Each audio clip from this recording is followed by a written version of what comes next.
The flash of a camera is supposed to capture a moment of joy, a memory of glamour. But on a cold October night at the Metropolitan Benefactors Gala, one blinding flash captured something else entirely. It captured the precise moment billionaire tech mogul Basil Davenport raised his hand and struck his 6 months pregnant wife Celeste across the face. In front of the city's elite, the mask of their perfect life didn't just slip. It shattered.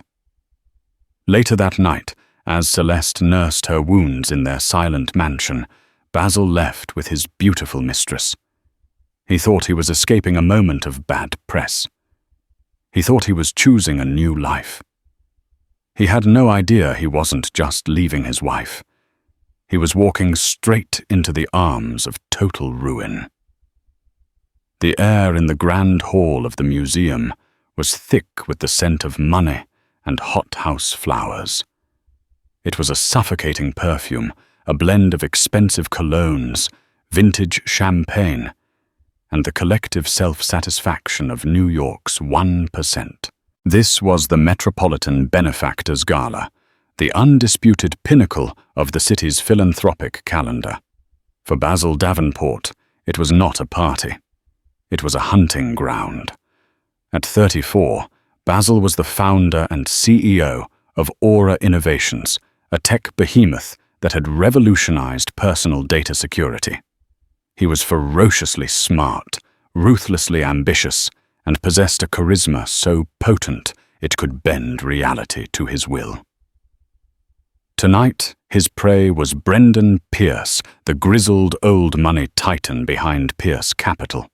A partnership with Pierce would legitimize Aura in the eyes of Wall Street's old guard, cementing Basil's place not just as a tech wunderkind, but as a true power player. On his arm was Celeste Beaumont Davenport. To the outside world, she was the perfect accessory, elegant, poised with a lineage that stretched back to the city's Dutch founders. Her family, the Beaumonts, had quiet, dignified wealth, the kind that whispered while Basil screamed. Tonight, she wore a deep sapphire gown that draped beautifully over her burgeoning belly. She was 6 months pregnant with their first child, a son. It was another check mark on Basil's list of life accomplishments, the brilliant company, the trophy wife, the male heir on his way. But beneath the silken diamonds, Celeste was wilting. The relentless flash bulbs of the paparazzi on their way in had given her a migraine. The baby was kicking relentlessly against her ribs, and a wave of nausea had been her constant companion for the past hour. "Basil," she murmured, her hand resting protectively on her stomach. "I'm really not feeling well. Could we possibly slip out after the main course?" Basil didn't look at her. His eyes were scanning the room, a predator's gaze locking onto Brendan Pierce, who was holding court by the massive ice sculpture of a swan. "Not a chance, Cat. Pierce just got here. I need to close this tonight." "It's just the baby," she whispered, her voice barely audible over the string quartet. "He's so active and I feel faint." "The baby is fine," he snapped, his voice a low, cold thing that was so different from the charming boom he used in public. "He needs to get used to the sound of his father making deals. Have some water." "Don't be dramatic." The cruelty of his dismissal was a familiar ache. In the beginning, his ambition had been intoxicating. It was part of the package, the brilliant, driven man who was going to change the world. But over the last year, she'd realized she wasn't a partner in his climb. She was part of the scaffolding to be used and ignored as needed. He squeezed her arm, a gesture that looked affectionate from a distance, but was a steel-hard command up close. "Smile, Celeste. People are watching." She obeyed, stretching her lips into a facsimile of a smile. As she did, her eyes drifted across the room and locked with another pair. Sloane Richter. Sloane was the curator of a trendy downtown art gallery. She was everything. Celeste was not sharp, angular, with a predatory stillness and a wardrobe of blacks and severe reds. She was standing near the bar, a champagne flute held loosely in her long fingers, her gaze fixed on Basil. There was no mistaking the look. It was one of possession of shared secrets. It was a look Celeste had been seeing and ignoring for 6 months. The anonymous tips to gossip columns, the late-night board meetings, the scent of a different perfume on his suits. It all coalesced in that one brazen stare. Celeste felt the blood drain from her face. The nausea returned with a vengeance. Basil. I need some air. Now. This time her tone was different. It was brittle, non-negotiable. Annoyed, Basil steered her away from the main throng, his fingers digging into her arm as he propelled her towards a set of French doors leading to a secluded marble terrace. The night air was cold, a shock after the overheated ballroom. The distant sounds of traffic and the muted thrum of the party were the only witnesses. "What the hell is your problem tonight?" Basil hissed, releasing her. "You are embarrassing me. Brendan Pierce is 20 feet away, and you're acting like a wilting flower." "She's in there," Celeste said, her voice shaking. "Sloane Richter. She's looking at you like she owns you. Don't you dare lie to me, Basil." "Not tonight." Basil's face, usually a mask of calculated charm, went blank. It was a terrifying emptiness, the void behind the performance. "I don't know what you're talking about." "The late nights, the business trips to Miami that your office knows nothing about. The $50,000 charge at Cartier last month for a corporate gift." "My birthday was in April." Her voice rose, fueled by months of suppressed fear and humiliation. "She's your mistress, isn't she? And you brought her here tonight to this event while I'm standing here carrying your son." He took a step toward her, his expression shifting from blankness to fury. "You will lower your voice. You are my wife. You will stand by my side, and you will look happy. This deal is worth hundreds of millions of dollars. Your little feelings are not that important right now." "My feelings. My feelings."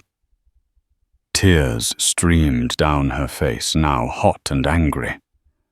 "This is my life, Basil. Our life, our baby. This isn't just about a deal. Everything is about the deal," he roared, his voice echoing slightly in the enclosed space. "Everything I have, everything you have, is because I do what is necessary. You knew who I was when you married me." "I knew a man," she sobbed. "Not a monster." She turned away from him, her hand on the cold stone balustrade, trying to catch her breath.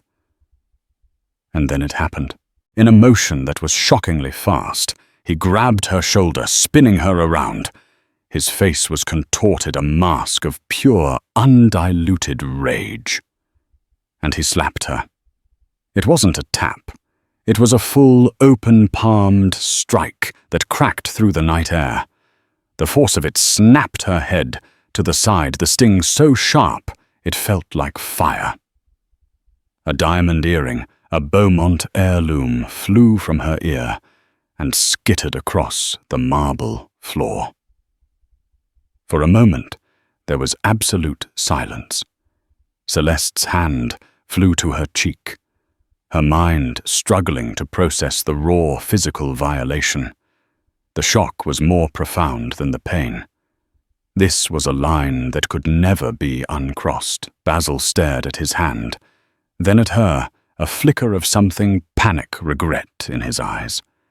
But it was gone as quickly as it came, replaced by a cold defensiveness. "Now look what you made me do," he whispered, as if it were her fault. From the shadows at the edge of the terrace, a figure stepped back, a photographer from a notorious gossip rag, who had followed them hoping for a lover's spat, had just captured the shot of a lifetime. The soft click of his shutter was lost in Celeste's gasp, but the image was secured. Celeste didn't say another word.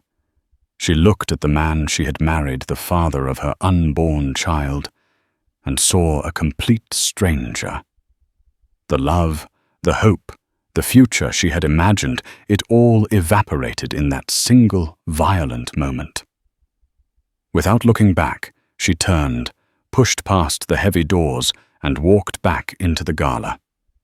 She moved like an automaton, head held high, her cheek screaming in protest. She ignored the confused and concerned glances, the questioning looks from acquaintances. She walked straight through the glittering crowd, past the ice swan, past a laughing Brendan Pierce, and out the main entrance. She hailed the first taxi she saw, the doorman calling after her in confusion. As she sank into the worn leather seat, giving the driver her address, she looked back at the museum. Through the grand arched windows, she could see the party continuing, the music still playing. And she saw Basil not running after her, but walking calmly towards the bar, directly to Sloane Richter.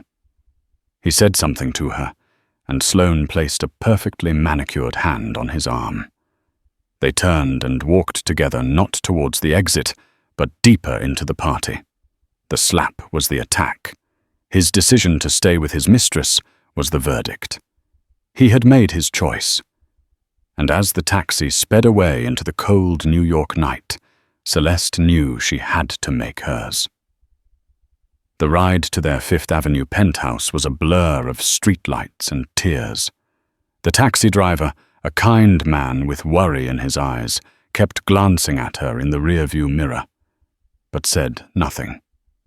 The silence was a mercy. Celeste's mind was a maelstrom of shock pain and a terrifying, clarifying calm. The slap had been more than an act of violence. It was an answer. It answered every doubt, every gnawing suspicion, every sleepless night she had spent wondering if she was being paranoid. The answer was no. She wasn't paranoid. She was in danger. She paid the driver with a trembling hand and rode the private elevator up to the penthouse in a daze. The apartment, usually a symbol of their success and a source of pride, felt alien and menacing. The sprawling space with its floor-to-ceiling windows, showcasing the glittering Manhattan skyline, felt like a cage.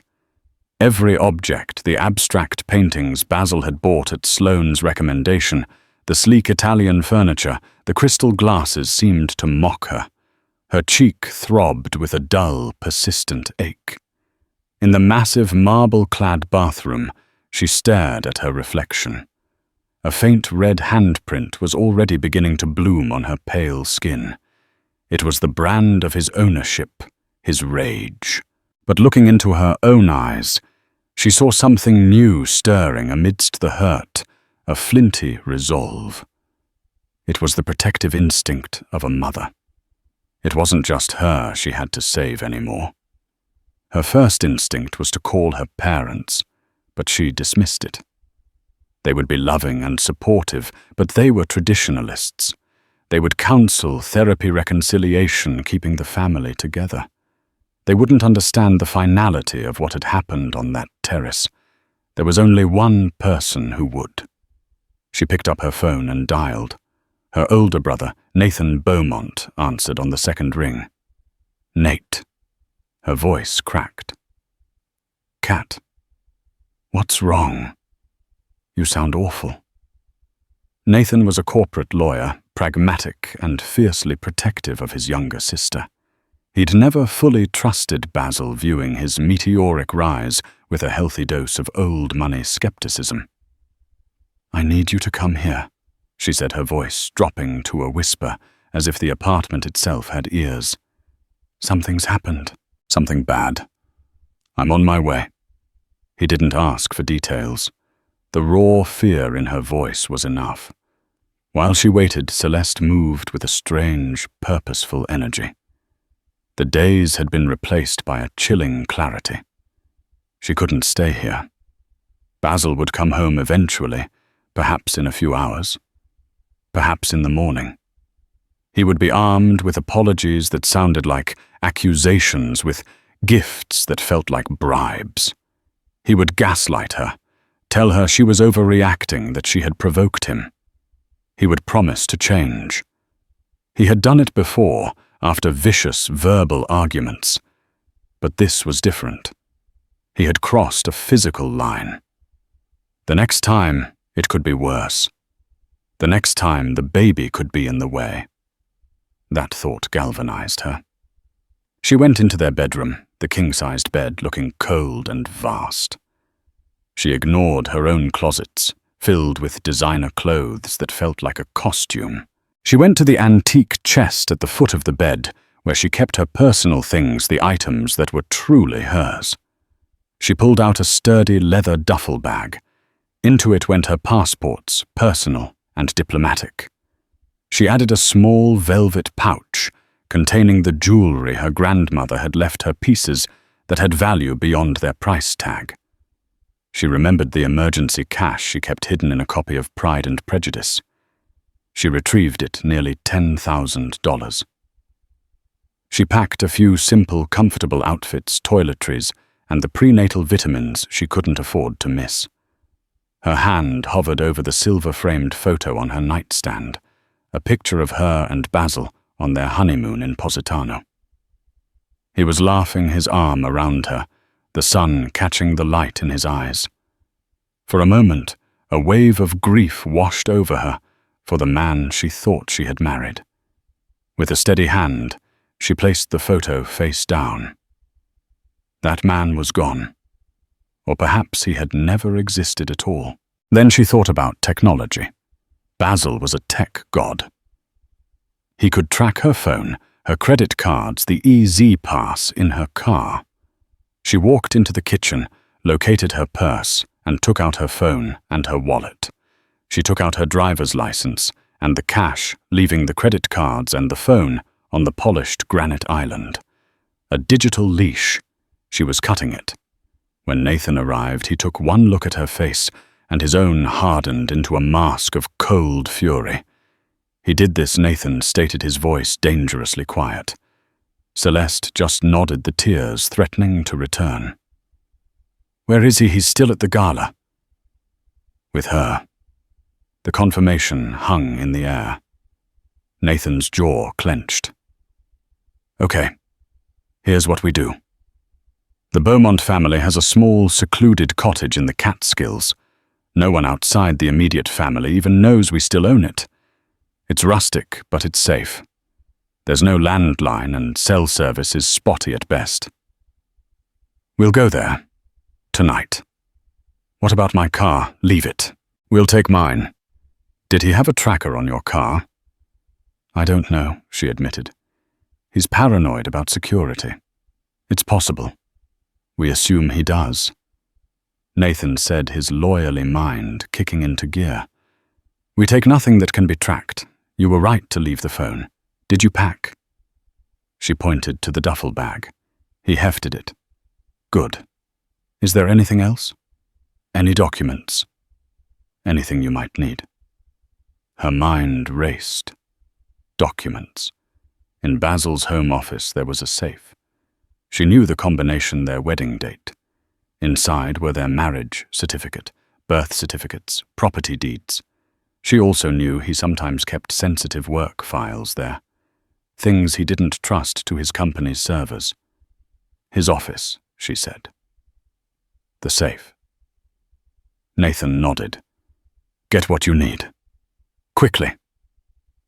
While Nathan stood guard at the door, Celeste entered Basil's sanctuary. The office was dark wood and leather smelling of power. She quickly spun the dial on the safe behind a fake bookcase and opened it. She grabbed their personal documents, her passport, and then her hand brushed against a thick manila folder labeled Aura, Project Nightingale.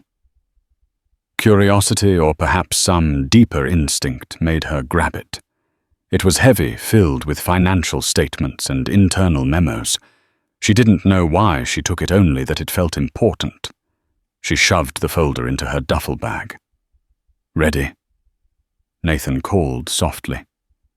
"Ready," she replied, taking one last look at the gilded cage. She felt a pang of fear, but it was overshadowed by a profound sense of liberation. They rode the elevator down in silence. In the building's private garage, they bypassed her sleek Mercedes and got into Nathan's unassuming Lexus. As they pulled out onto the empty street, Celeste didn't look back. She focused on the road ahead, on the dark highway that would lead her away from the glittering prison of her life and towards an unknown, uncertain future. Meanwhile, a few miles away, Basil Davenport was celebrating. The deal with Brendan Pierce had been sealed with a handshake and a glass of 25-year-old Scotch. The minor unpleasantness with Celeste had been pushed to the back of his mind, a problem for tomorrow. Tonight was for victory. To new partnerships, Brendan said, his voice a gravelly rumble.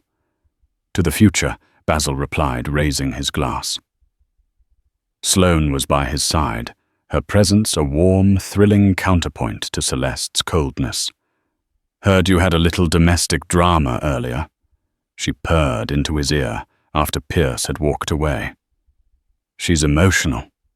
"It's the pregnancy," Basil said, dismissively downing the rest of his Scotch. "Let's get out of here. My place is empty tonight." He knew he should go home. He should start the process of fixing things with Celeste. But the thought was exhausting. It was so much easier to be with Sloane, who admired his ruthlessness, who saw it as strength, not a flaw. It was easier to choose the thrill of the forbidden over the responsibility of the promised. He left the gala with Sloane on his arm, stepping into his chauffeured town car. He sent a single text to Celeste. "We'll talk in the morning. I'm sorry." He switched his phone to silent and leaned back against the leather, pulling Sloane close. He felt powerful, untouchable. He had his deal, he had his mistress, he had his empire. He had it all.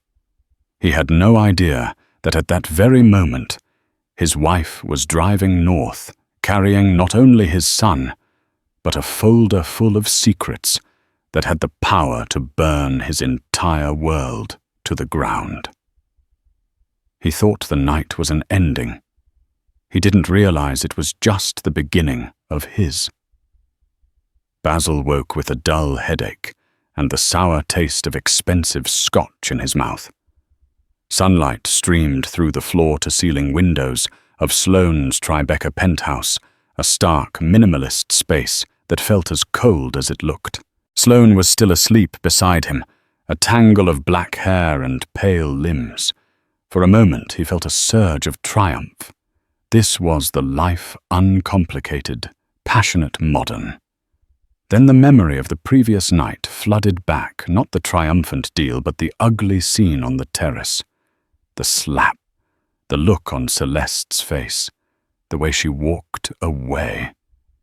A prickle of unease started in his gut. He slipped out of bed, found his clothes, and dressed quickly. He needed to get home.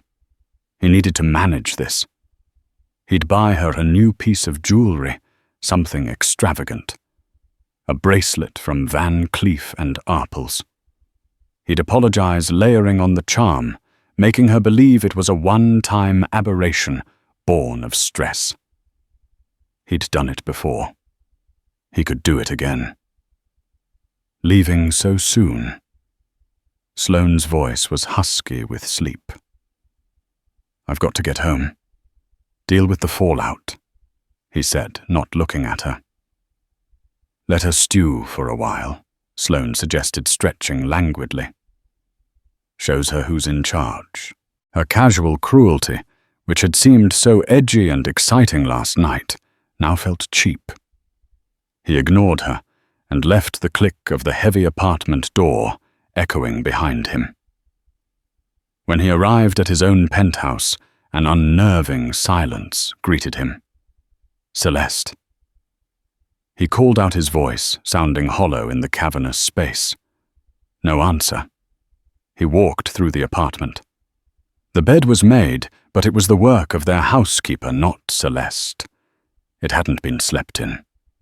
Then he saw it.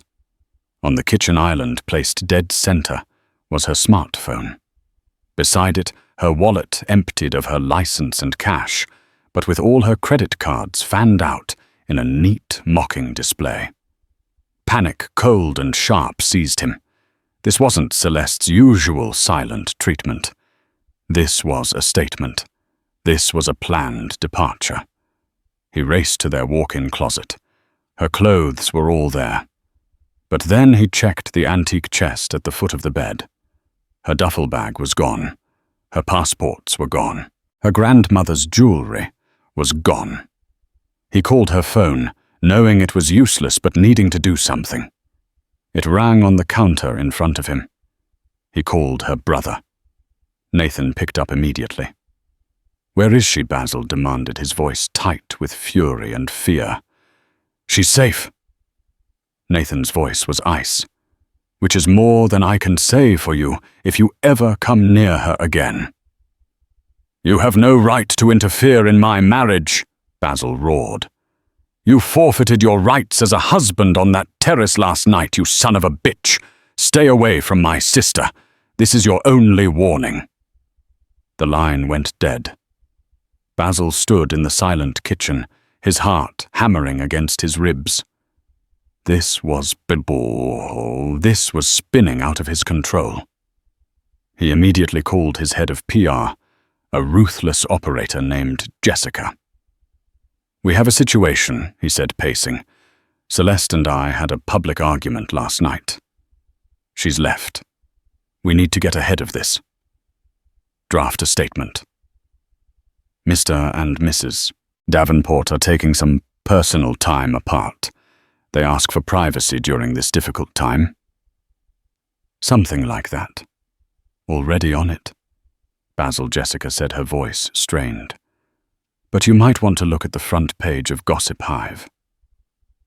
Basil's blood ran cold. He opened his laptop, his fingers fumbling on the trackpad. The website loaded, and there it was. The lead story. A grainy, long-lens photograph, but its content was horribly clear. It showed him, face contorted in rage, his hand raised mid-swing towards Celeste, who was recoiling, her pregnant belly starkly visible.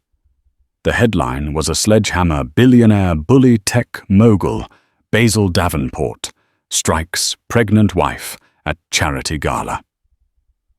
"Oh God," he breathed. It was worse than he could have ever imagined. The image was damning, irrefutable. The dam broke. His phone began to ring incessantly.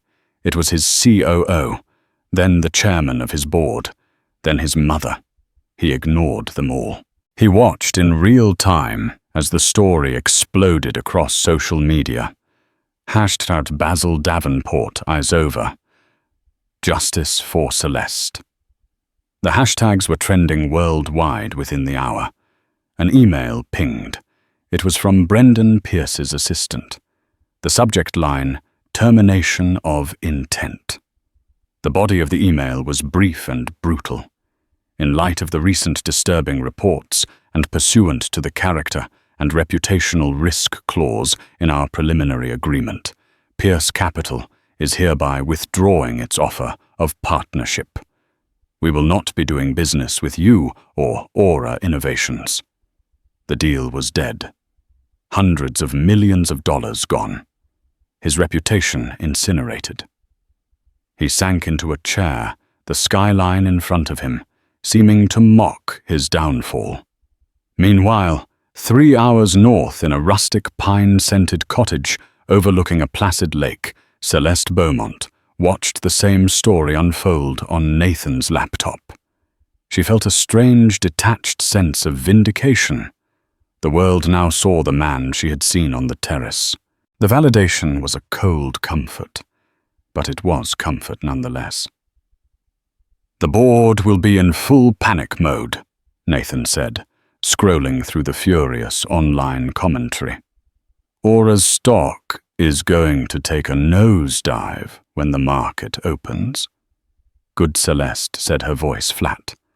She felt no joy, only a profound, weary sadness for the entire mess. Her hand rested on her belly, where the baby was quiet for once, as if sensing his mother's turmoil. Later that afternoon, seeking a distraction, she finally opened the thick manila folder she'd taken from Basil's safe. Project Nightingale. She expected complex corporate jargon she wouldn't understand. At first, that's what it was. Balance sheets, profit and loss statements, revenue projections for Aura Innovations. She'd taken a business course in college, and while she was no expert, she knew the basics. She looked at the official audited quarterly report that had been released to the public 2 weeks ago. It showed soaring profits, robust growth, and a company in vibrant health. Then she looked at the documents inside the Nightingale folder. They seemed to be internal, unaudited versions of the same reports. She laid them side by side. The numbers didn't match. The public report listed revenue from a subsidiary called Helios Data Solutions at $150 million for the last quarter. The internal report listed Helios's revenue at a mere $15 million. Another division, publicly reported as profitable, was shown in the internal documents to be losing tens of millions. There were memos detailing revenue smoothing and strategic asset reallocation phrases that sounded innocuous, but when cross-referenced with the mismatched numbers, painted an ugly picture. Her breath caught. Basil wasn't just hiding an affair. He was hiding a lie at the heart of his empire. Aura Innovations wasn't the picture of health he presented to the world. It was a house of cards, and he was using creative, likely fraudulent accounting to keep it from collapsing. Project Nightingale wasn't a new venture. It was the internal name for a massive cover-up. This changed everything. This wasn't just about a broken marriage and a public scandal anymore. The slap could ruin his reputation. This folder could put him in prison.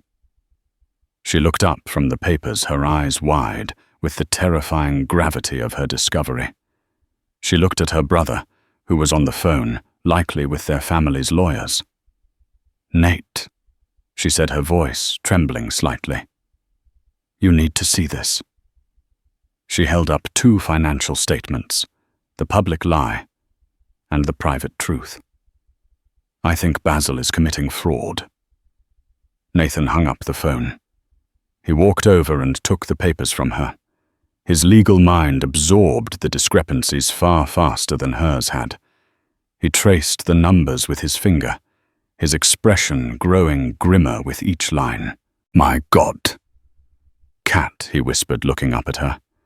This is a criminal conspiracy." The power dynamic had shifted in an instant.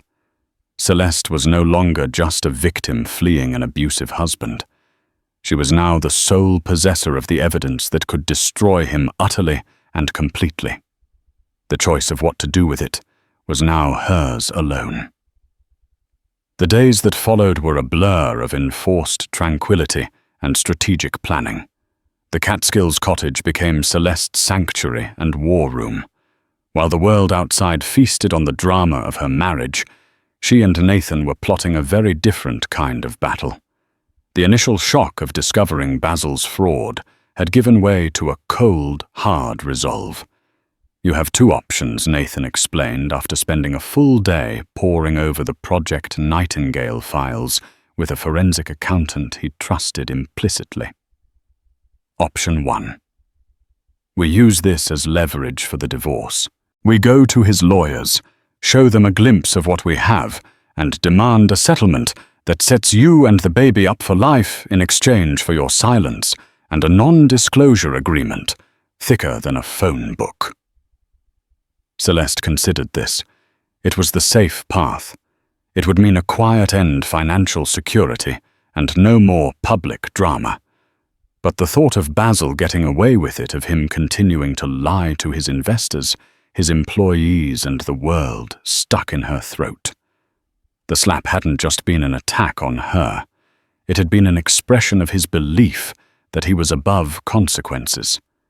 Letting him buy his way out of this felt like a betrayal of every person he had deceived. "What's option 2? She asked, her voice steady. Nathan looked at her, a hint of admiration in his eyes. "Option 2 is scorched earth. We hire the best divorce attorney in New York to handle the personal side of things. And separately we take this folder and we walk it into the office of the U.S. Attorney for the Southern District of New York. We hand it over to the Securities and Exchange Commission. You become a whistleblower. He doesn't just lose his reputation. He loses his company, his freedom, everything." The risks were enormous. A federal investigation would be grueling. The media attention would be relentless. Basil, cornered and fighting for his life, would be more dangerous than ever. Celeste placed a hand on her belly. She thought about the kind of world she wanted her son to grow up in. A world where powerful men could abuse their wives and defraud the public with impunity, or a world where justice, however difficult, was possible. "Option 2, she said without hesitation.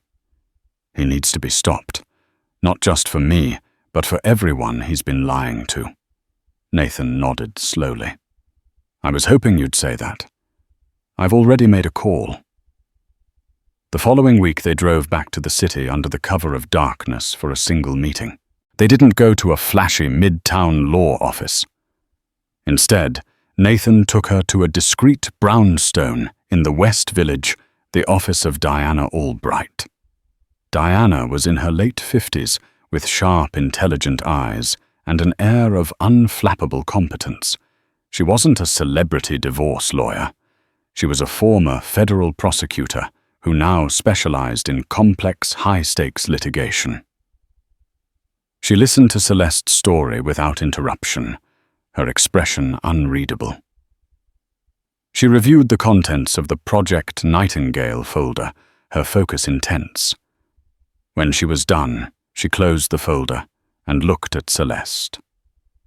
"Mrs. Davenport, or perhaps Ms. Beaumont going forward, you have been through a horrific ordeal. What you have in this folder is financial dynamite.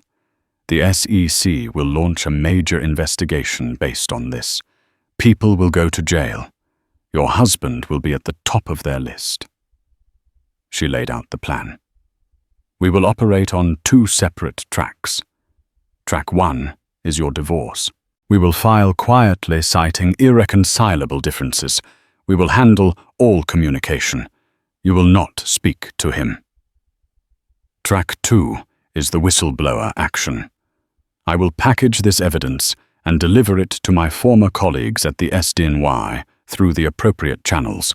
Your identity as the source will be protected for as long as possible. They will launch their own investigation. It will be silent at first, but when they strike, it will be decisive." Leaving Diana Albright's office, Celeste felt a weight lift from her shoulders. She had an advocate. She had a plan. She was no longer just reacting. She was acting. Meanwhile, Basil Davenport's world was contracting. He was a pariah.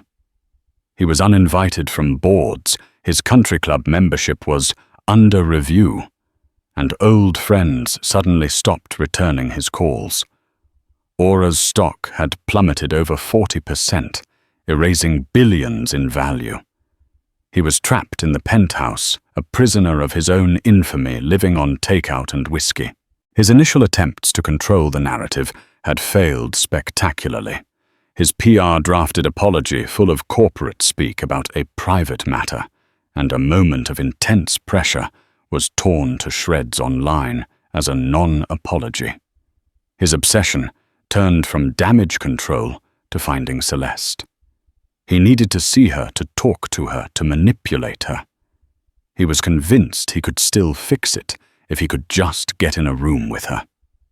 He hired a private investigator, a former NYPD detective named Sal, giving him a blank check. "Find her," he commanded. "I don't care what it costs." And then there was Sloane. With Basil's public implosion, the glamour of their affair had curdled into something ugly. The thrill was gone, replaced by the grim reality of being tethered to the city's most hated man. The whispers followed her everywhere, at art openings, at restaurants. She was no longer the edgy curator.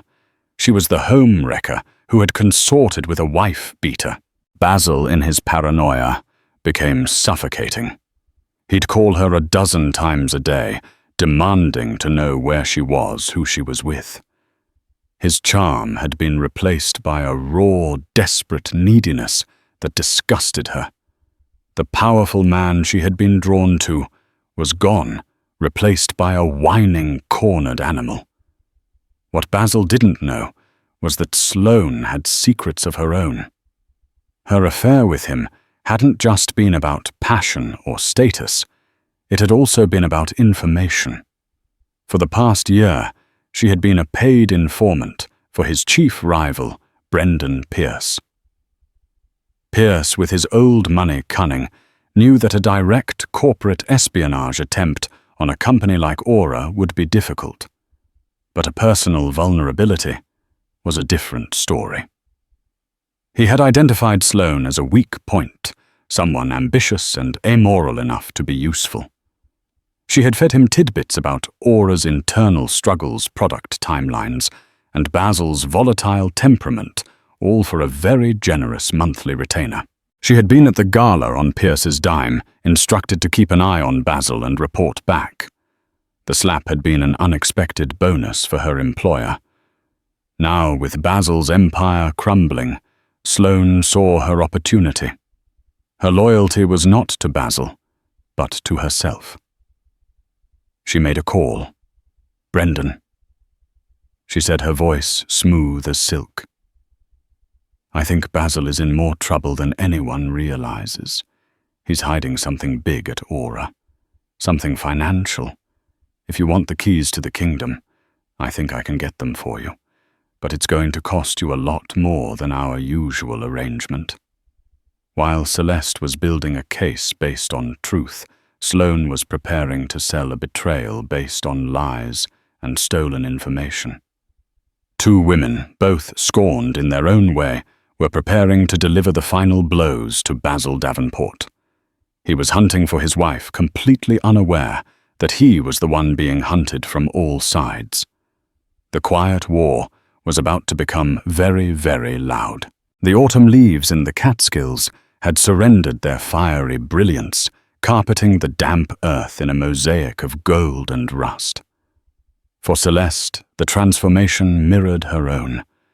The initial frantic panic of her escape had settled into a quiet, determined watchfulness. The cottage, once a temporary hiding place, had become a chrysalis. She spent her days in a state of enforced tranquility, a deliberate construction of peace against the storm she knew was brewing. She would walk the perimeter of the lake, the crisp air a balm, her hand resting on the ever-growing curve of her belly, where her daughter, the ultrasound, had surprised them, tumbled, and kicked a secret, joyful rhythm known only to her. This cocoon was her act of defiance. She attended her prenatal classes via a spotty satellite internet connection. Her face a small, determined square on a screen of expectant mothers. She read novels, not business journals. She listened to the whisper of the wind through the pines, not the roar of the city.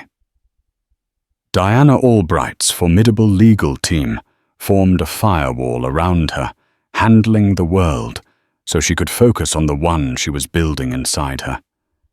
But even in this bubble of serenity, she knew a confrontation was not just possible, but inevitable. Basil was not a man who let go. He was a man who conquered, and in his mind, she was a territory to be reclaimed.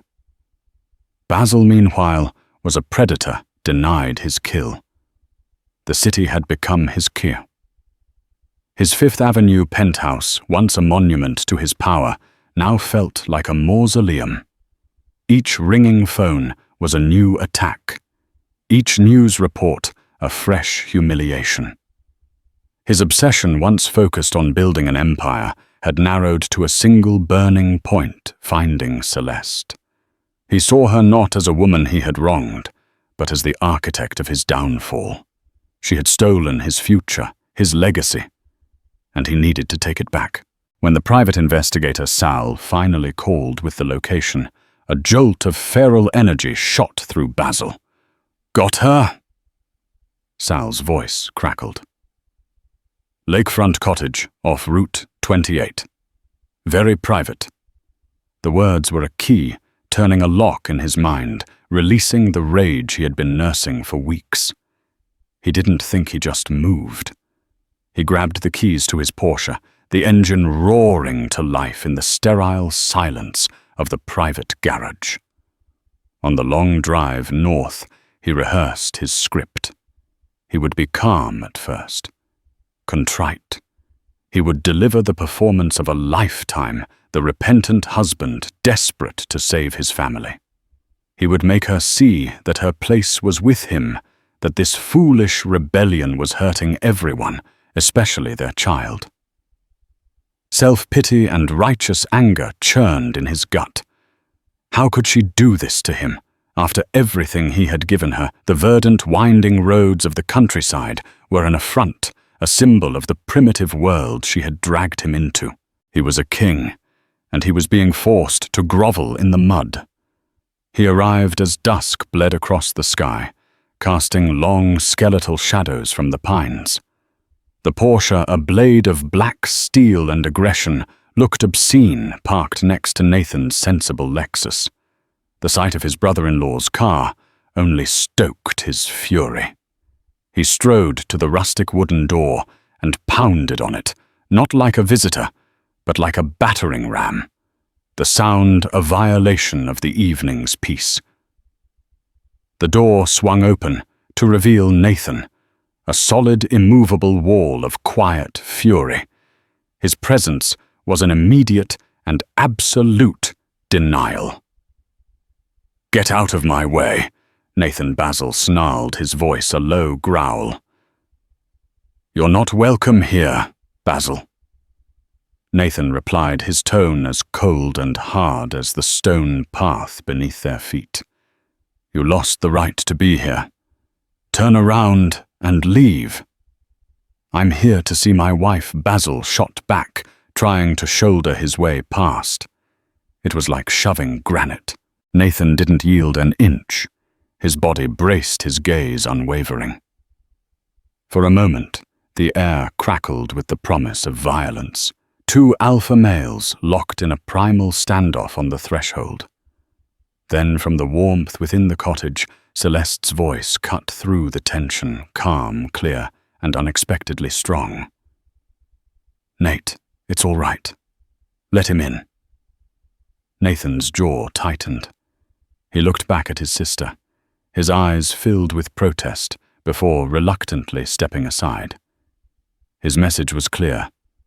"I am doing this for you, not for him, and I am right here." Basil swept into the small, cozy living room, bringing the chill of the outside with him. A fire crackled in the stone hearth. The room smelled of wood smoke and cinnamon. And there she was. Celeste stood by the fireplace, bathed in its warm light. She was more visibly pregnant now, her condition a soft, undeniable fact in the center of the room. Her face was pale, but her eyes, when they met his, were not fearful. They were clear. The change in her was staggering. The tentative, accommodating woman he had married was gone. In her place stood someone he didn't recognize. He immediately launched into his performance, his voice dropping into the smooth, persuasive cadence that had won over boardrooms and investors for years. Celeste. Thank God. I've been out of my mind with worry. He took a step toward her, his hands open in a gesture of supplication. Listen to me. We need to talk. This has all been a terrible misunderstanding. We can fix this. You me our baby. We can go away. Sell the penthouse, move to Europe, anywhere you want. We can start over. There is no we, Basil, she said, and the quiet finality in her voice stopped him cold. Not anymore. Some things can't be fixed. Some lines, once they're crossed, can't be uncrossed. It was a mistake, he insisted, his voice rising in pitch. The pleading was real, now laced with desperation. One mistake, I was under so much pressure. The deal, the gala, I snapped. It was wrong. I know it was wrong, and it will never, ever happen again.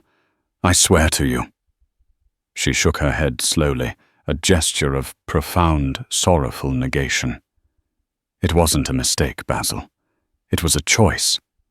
Just like it was your choice to humiliate me with your mistress.